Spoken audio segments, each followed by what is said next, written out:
Now, one of the things that you will find is when you dissolve things in water, some of them conduct electricity and some of them don't.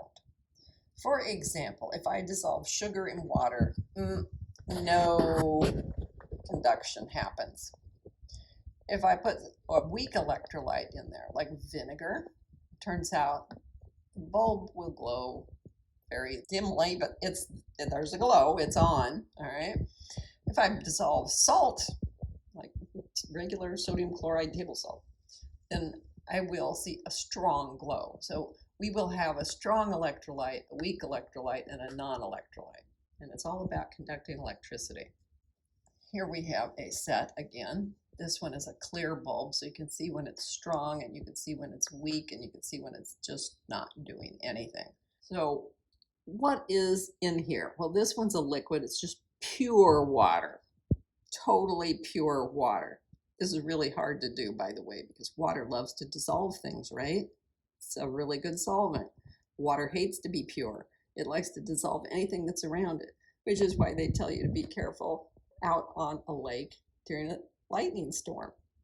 You're the highest thing there. You're going to attract it, but you're like, but I'm sitting in pure water. Well, it's not as pure as you think it is, and it's going to conduct.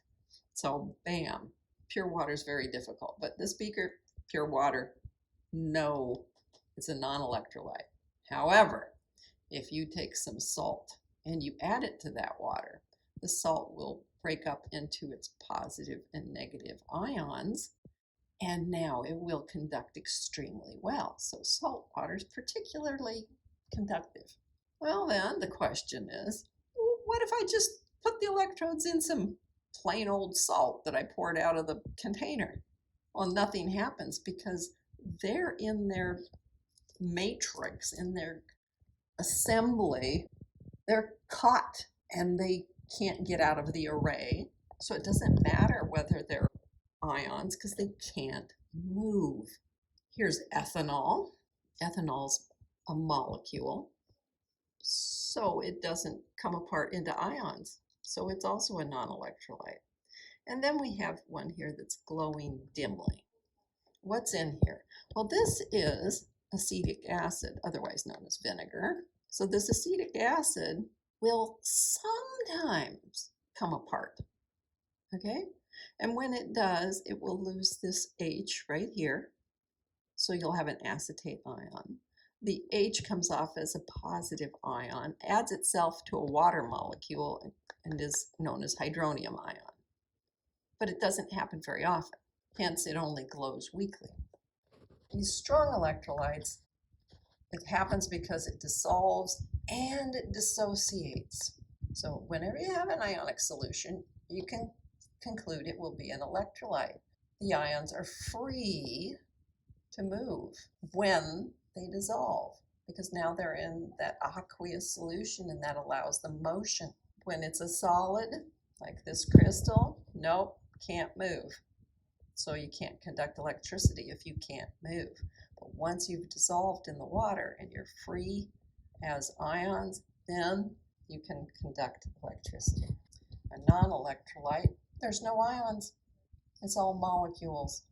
So you could add methanol or ethanol to water. It's still not going to conduct electricity because the molecules haven't come apart into ions. It might dissolve, but it doesn't dissociate. And in a weak electrolyte, so here we have that acetic acid again, okay? So they show you that a lot of times it just stays together. But once in a while it comes apart, and you'll have an ion, and the water will pick up that hydrogen ion that came apart and turn into hydronium ion. So see, this is what it says here. The H plus is hit you right on the water and you form these hydronium ions.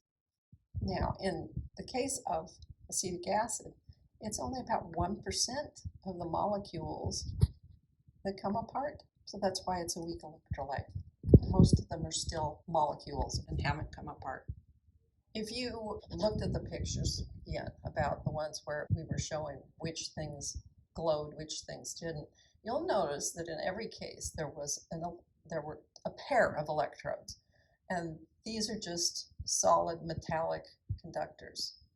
that allow you to make contact with either the solution or, in the case of the table salt, the solid.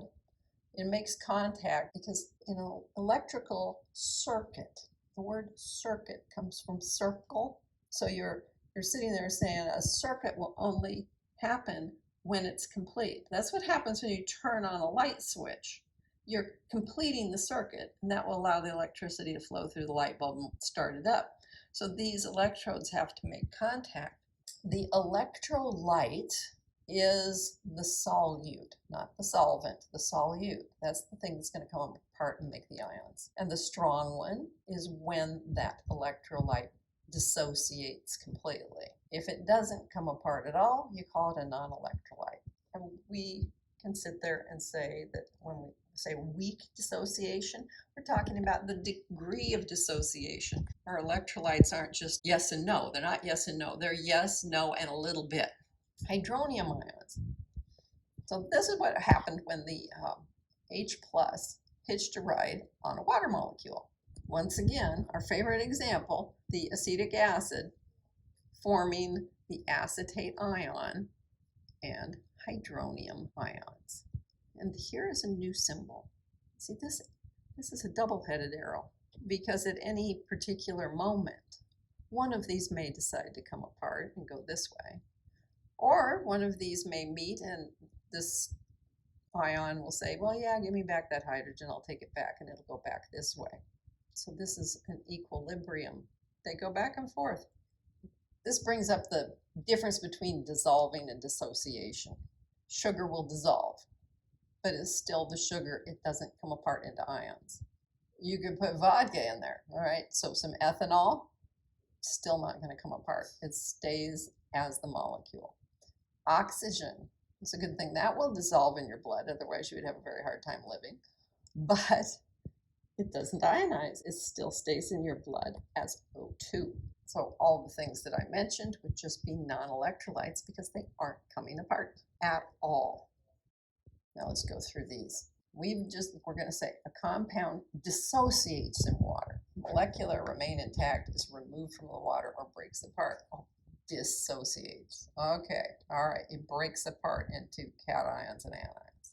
If it dissolves rather than dissociates, then I have choices. Forms a solid, breaks apart into cations and anions, forms a homogeneous solution, or remains intact. Okay, well, it's going to form a nice homogeneous solution. It dissolved, but it did not dissociate.